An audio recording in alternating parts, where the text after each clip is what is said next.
Bom dia. As crianças saem agora ou não? Saem? Ok. Então as crianças podem sair para o seu tempo especial lá no Ministério Infantil. Nós estamos a 4 dias do Natal. Nada mais importante do que nós meditarmos e pensarmos sobre qual é o verdadeiro sentido do Natal.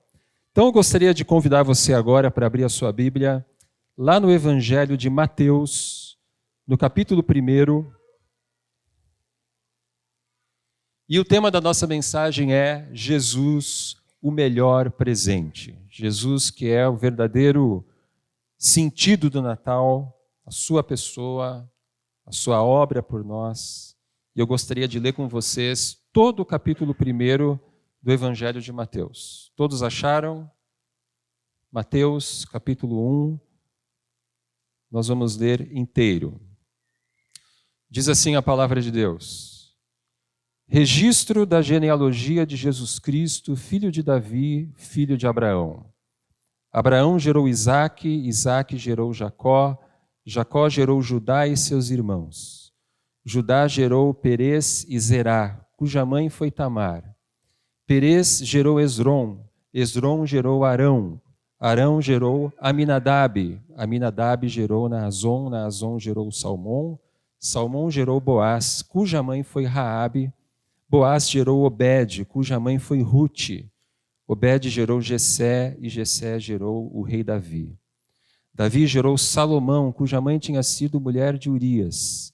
Salomão gerou Roboão, Roboão gerou Abias, Abias gerou Asa, Asa gerou Josafá, Josafá gerou Jorão, Jorão gerou Uzias, Uzias gerou Jotão, Jotão gerou Acás, Acás gerou Ezequias, Ezequias gerou Manassés, Manassés gerou Amon, Amon gerou Josias e Josias gerou Jeconias e seus irmãos no tempo do exílio na Babilônia.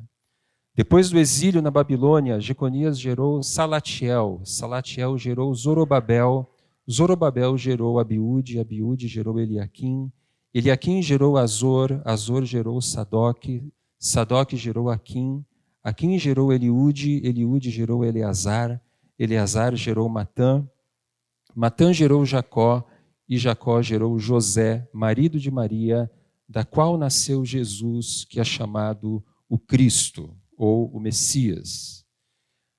Assim, ao todo houve 14 gerações de Abraão a Davi, 14 de Davi até o exílio na Babilônia e 14 do exílio até o Cristo.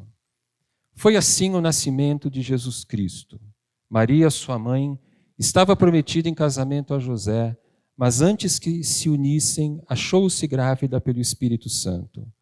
Por ser José, seu marido, um homem justo e não querendo expô-la à desonra pública, pretendia anular o casamento secretamente. Mas depois de ter pensado nisso, apareceu-lhe um anjo do Senhor em sonho e disse: José, filho de Davi, não tema receber Maria como sua esposa, pois o que nela foi gerado procede do Espírito Santo. Ela dará à luz um filho e você deverá dar-lhe o nome de Jesus, porque ele salvará o seu povo dos seus pecados. Tudo isso aconteceu para que se cumprisse o que o Senhor dissera pelo profeta: a virgem ficará grávida e dará à luz um filho, e lhe chamarão Emanuel, que significa Deus conosco. Ao acordar, José fez o que o anjo do Senhor lhe tinha ordenado e recebeu Maria como sua esposa, mas não teve relações com ela enquanto ela não deu à luz um filho, e ele lhe pôs o nome de Jesus. O Evangelho de Mateus começa com uma lista dos antepassados de Jesus. E para a maioria de nós, se não todos nós, esse é um jeito muito estranho de começar a contar uma história. E, como eu já disse, faltam poucos dias para nós celebrarmos o Natal. E eu gostaria de meditar com vocês, gostaria de pensar em 2 perguntas sobre esse texto de Mateus, capítulo 1. A primeira pergunta é: por que Mateus começa com uma genealogia? E a segunda pergunta, por que de um nascimento virginal? Por que Jesus precisava nascer de uma virgem? Então, a primeira pergunta, por que Mateus começa com uma genealogia? Se para nós é estranho ler uma genealogia como nós fizemos, para um judeu era a coisa mais natural do mundo. O Antigo Testamento, ele é cheio de genealogias. E as genealogias, elas têm um propósito na história do povo de Israel. As genealogias ajudavam os judeus a identificar a qual tribo eles pertenciam. Havia 12 tribos em Israel e essas tribos eram como se fossem estados que dividiam a nação e você precisava saber a qual tribo você pertencia, a qual família, digamos assim, você pertencia. A genealogia, ela servia a esse propósito. Um outro propósito para a genealogia é que apenas os membros da tribo de Levi poderiam ser sacerdotes, poderiam estar no templo fazendo sacrifícios, realizando todo o sistema sacrificial. Então, para que alguém pudesse ser sacerdote, ele tinha que provar que ele pertencia à tribo de Levi. Então, o primeiro motivo para que Mateus comece com uma genealogia é porque ele é judeu, mas tem um motivo muito mais importante. O seu objetivo era mostrar que Jesus é o verdadeiro Messias de Israel. Jesus é descendente de Abraão, Jesus é descendente de Judá, como as profecias diziam, Jesus é descendente de Davi, como as profecias diziam. Esse Jesus que foi crucificado, ele é o verdadeiro Messias de Israel. E um segundo motivo muito especial para que haja uma genealogia é porque o nosso Salvador precisava ser humano. O nosso Salvador precisava ser homem. E Jesus, ele foi humano como eu e você, completamente humano, com exceção do pecado. E o nosso Salvador, ele precisava ser humano por vários motivos. No plano de Deus, o Salvador, o Messias, como eu já disse, seria descendente de Davi, da tribo de Judá. E então era necessário demonstrar isso. Uma segunda razão é porque tornar-se humano foi uma das maneiras de Deus se revelar a nós de uma forma íntima, a maneira mais íntima de Deus se revelar. Lá no Evangelho de João, capítulo 1, versículo 14, diz que aquele que é a palavra tornou-se carne e viveu entre nós. Vimos a sua glória, glória como do unigênito vindo do Pai, cheio de graça e de verdade. João capítulo 14, versículo 9, Jesus diz: quem me vê, vê o Pai. Então você quer saber como é Deus, como Deus pensa, como Deus age? Leia os evangelhos e veja o que Jesus dizia, o que Jesus fazia. O Deus da Bíblia é um Deus que vai ao encontro da sua criação, é o Deus que vai ao encontro daqueles que são desprezados, é o Deus que cura os enfermos, é o Deus que perdoa pecados, é o Deus que condena a hipocrisia dos religiosos. Esse é o nosso Deus. E Ele finalmente morre pelos nossos pecados na cruz. Se você quer saber quem Deus é, veja Jesus. Ele é Deus feito homem. E uma terceira razão porque o nosso Salvador precisava ser humano é porque ele precisava morrer pelos nossos pecados. Ele precisava derramar o seu sangue por nós na cruz do Calvário. Então, por que uma genealogia? Porque o nosso Salvador precisava ser humano. Mas a genealogia de Jesus, ela também nos revela uma outra coisa. Ela nos revela o completo fracasso espiritual da humanidade. A genealogia de Jesus, ela é sim uma lista de heróis da fé. Nós lemos aqui os nomes de várias pessoas que nós podemos considerar heróis da fé, por assim dizer, mas ela também é uma lista de pecadores. E não dá tempo aqui de nós falarmos de todos, então eu vou citar apenas alguns. Por exemplo, Abraão é considerado o pai da fé. Mas em Gênesis nós lemos que algumas vezes Abraão fraquejou na sua fé, inclusive colocando em risco a vida da sua esposa Sara. Jacó foi um enganador. Aliás, o nome Jacó significa enganador. E uma dos rolos que Jacó fez foi enganar o seu pai para roubar a bênção que seria do seu irmão Esaú. O rei Davi, nós conhecemos a história, ele foi adúltero, ele foi assassino. Salomão foi considerado o homem mais sábio do seu tempo, mas nós sabemos que no final da sua vida, Salomão se tornou idólatra, influenciado pelas suas várias esposas que eram adoradoras de outros deuses, e ele terminou a sua vida como idólatra. E a genealogia, ela cita o exílio 3 vezes. E o exílio é a prova final do fracasso de Israel. Deus chama Abraão e ele cria um novo povo, ele cria uma nação, a nação de Israel. E ele diz para os descendentes de Abraão, ele diz para o seu povo: se vocês me obedecerem, vocês permanecerão na terra que eu vou dar a vocês. Mas se vocês forem rebeldes, se vocês forem atrás de outros deuses, vocês serão invadidos e vocês irão para o exílio. E Israel se afastou de Deus e começou a buscar outros deuses e começou a se tornar uma nação corrupta.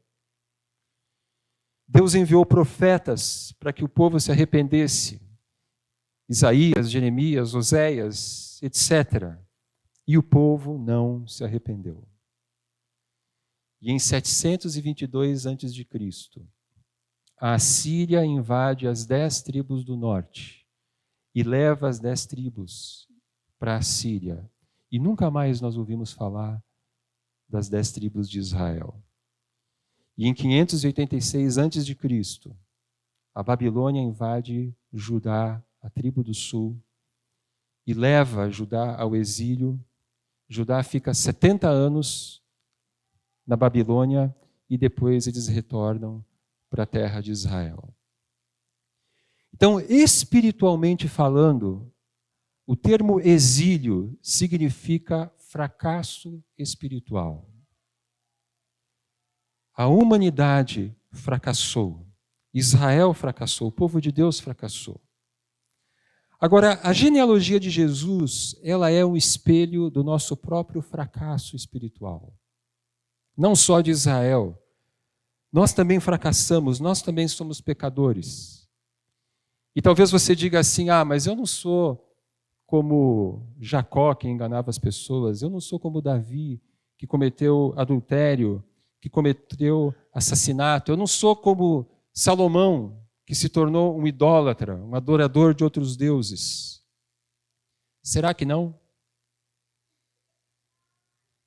Se nós virarmos as nossas páginas aqui de Mateus e formos para Mateus capítulo 5, versículos 21 e 22, o Sermão do Monte.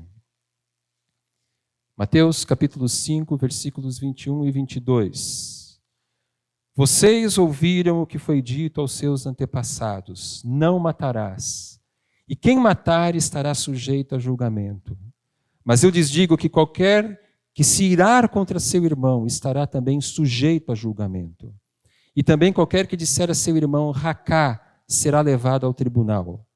E qualquer que disser louco corre o risco de ir para o fogo do inferno. Mateus capítulo 5, versículos 27 e 28. Vocês ouviram o que foi dito: não adulterarás. Mas eu lhes digo, qualquer que olhar para uma mulher para desejá-la, já cometeu adultério com ela no seu coração.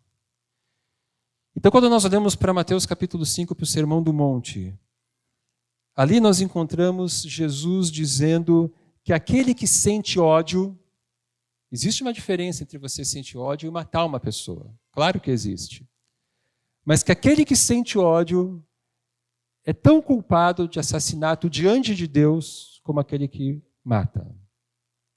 Aquele que olha para uma mulher com uma intenção impura é tão culpado diante de Deus quanto aquele que adultera. Não é a mesma coisa, mas diante de Deus todos nós estamos condenados. O Dr. Paul Tournier, no seu livro Culpa e Graça, ele diz o seguinte, que o sentido do Sermão do Monte não será o de uma receita para se libertar da culpa por meio de uma conduta meritória. Muito pelo contrário, o Sermão do Monte é a palavra que abala, que sacode, que convence de morte aquele que não matou, de adultério aquele que não o cometeu, de perjúrio aquele que não perjurou, de ódio aquele que se vangloriou de amor e de hipocrisia aquele que era reconhecido por sua piedade. Então a genealogia de Jesus, ela nos mostra essas duas verdades fundamentais para nós cristãos. Primeiro, Jesus foi humano como nós. Segundo, todos nós precisamos do perdão e da graça de Deus. E a nossa segunda pergunta: por que um nascimento virginal? Por que Jesus precisaria nascer de uma mulher virgem? E a resposta é porque nosso Salvador precisava ser Deus. E Mateus, ele nos explica muito claramente e com muita tranquilidade que José e Maria não tiveram relações enquanto Jesus não tinha nascido. Mateus capítulo 1, versículo 25. Mas não teve relações com ela enquanto ela não deu à luz um filho. E ele lhe pôs o nome de Jesus. E depois que Jesus nasceu, José e Maria tiveram outros filhos.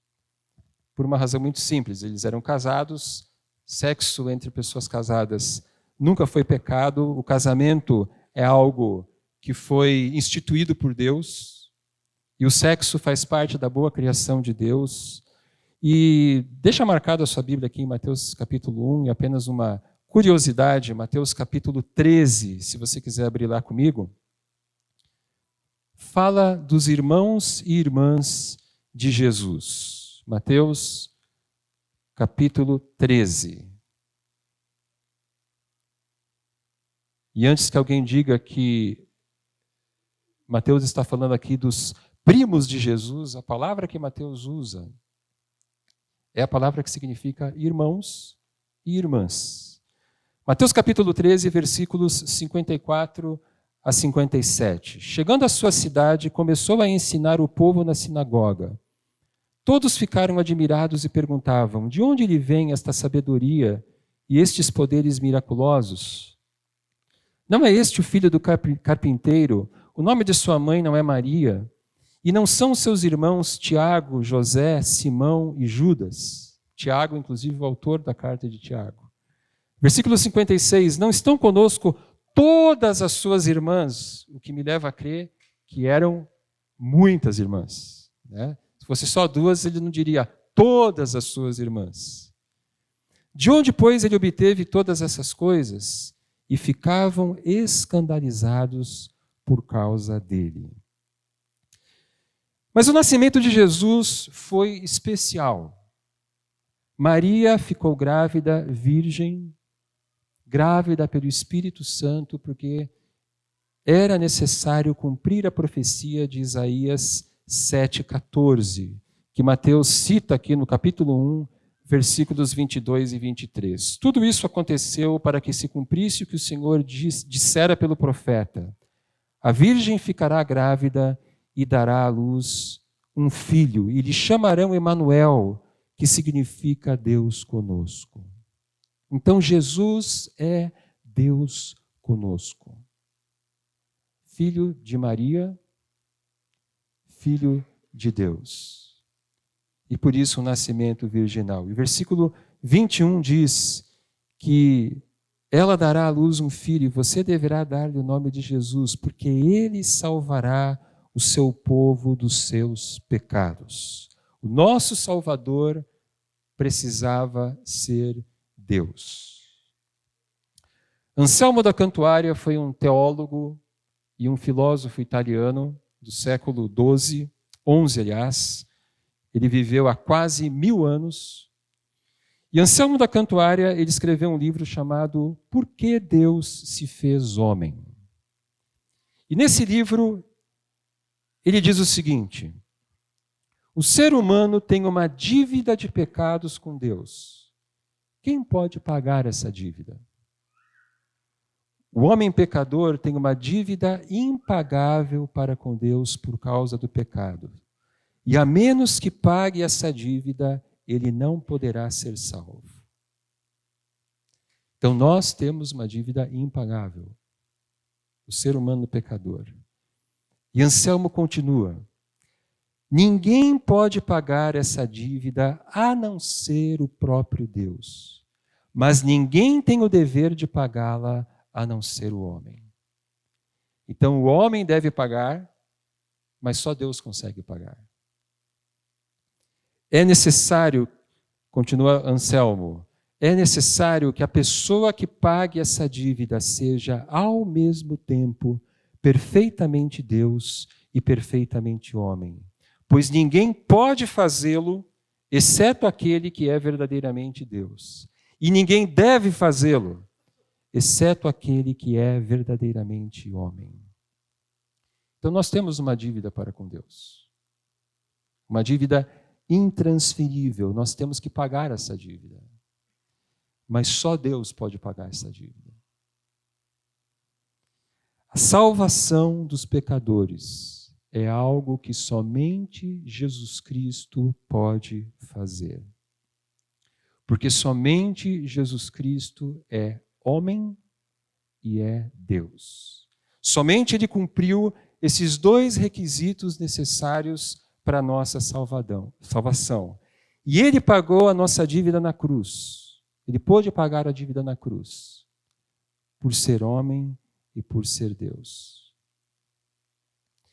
Recentemente, a própria Igreja Católica reconheceu isso. Não sei quantos de vocês ouviram falar, mas um documento oficial da Igreja Católica, aprovado pelo Papa Leão XIV, com data de 4 de novembro de 2025, portanto, há um mês atrás, diz o seguinte, eu vou abrir aspas aqui, eu vou ler um trecho desse documento. Levando em consideração a necessidade de explicar o papel subordinado de Maria a Cristo na obra da redenção, é sempre inoportuno o uso do título de corredentora para definir a cooperação de Maria. Esse título corre o risco de obscurecer a única mediação salvífica de Cristo e, portanto, pode gerar confusão e desequilíbrio na harmonia das verdades da fé cristã. Pois, e aí ele cita Atos capítulo 4, versículo 12, não há salvação em nenhum outro, pois não há debaixo do céu qualquer outro nome dado aos homens que nos possa salvar. E o documento continua, mais um parágrafo. Quando uma expressão, ou seja, a expressão corredentora para Maria, quando uma expressão requer muitas e constantes explicações para evitar que se desvie de um significado correto, não presta um bom serviço à fé do povo de Deus e torna-se inconveniente. A Igreja Católica está dizendo que chamar Maria de corredentora é inconveniente. Neste caso, não ajuda a exaltar Maria como primeira e máxima colaboradora na obra da redenção e da graça, porque o perigo de obscurecer o lugar exclusivo de Jesus Cristo, Filho de Deus feito homem por nossa salvação, único capaz de oferecer ao Pai um sacrifício de valor infinito. Fecha aspas. Isso é um documento da Igreja Católica aprovado pelo Papa. Então, segundo a Bíblia, segundo os reformadores do século XVI, Lutero, Calvino, etc., e agora, segundo a Igreja Católica, Maria não é corredentora. E nós também não somos corredentores da nossa salvação. Muitas vezes nós achamos que nós somos corredentores. Que se nós fizermos boas obras, que se nós frequentarmos a igreja, que se nós não cometermos nenhum grande pecado, nós estamos ajudando Jesus na nossa salvação. Nós estamos colaborando com Cristo na nossa salvação. E nós somos incapazes de salvar nós mesmos. Nós não temos como ajudar Jesus. Ele não precisa da nossa ajuda, porque Ele pagou sozinho a nossa dívida na cruz. Então, somente Deus pode pagar a nossa dívida com Deus. Nós temos uma dívida que deve ser paga, mas somente Deus pode pagar essa dívida. É por isso que Jesus é o maior presente de Natal que nós podemos receber. Por que o Evangelho de Mateus começa com uma genealogia? Porque o nosso Salvador precisava ser humano. Por que o Evangelho de Mateus fala do nascimento virginal? Por que nascimento virginal? Porque o nosso Salvador precisava ser divino. E é por isso que Jesus Cristo, ele é único, ele é incomparável. Porque somente ele pode realizar a obra da salvação. Somente ele é Deus, somente ele é homem. E eu queria perguntar para você, nesses dias em que o Natal se aproxima, você crê que Jesus Cristo é verdadeiramente Deus e verdadeiramente homem? Você crê que Jesus Cristo morreu pelos seus pecados? E você crê que somente Ele pode conquistar a salvação? Pode pagar essa dívida? E nós recebemos esse presente, nós recebemos o presente da salvação pela fé, confiando no sacrifício que Jesus realizou por nós. Que aquilo que Ele fez é suficiente. E por isso nós podemos dizer que Jesus é o nosso único e suficiente Salvador. Então que nesse Natal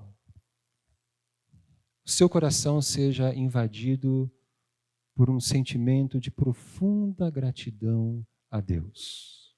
De profunda gratidão por Jesus Cristo. Como eu disse na minha última mensagem, quando você olhar a manjedoura, ver uma manjedoura, lembre-se da cruz.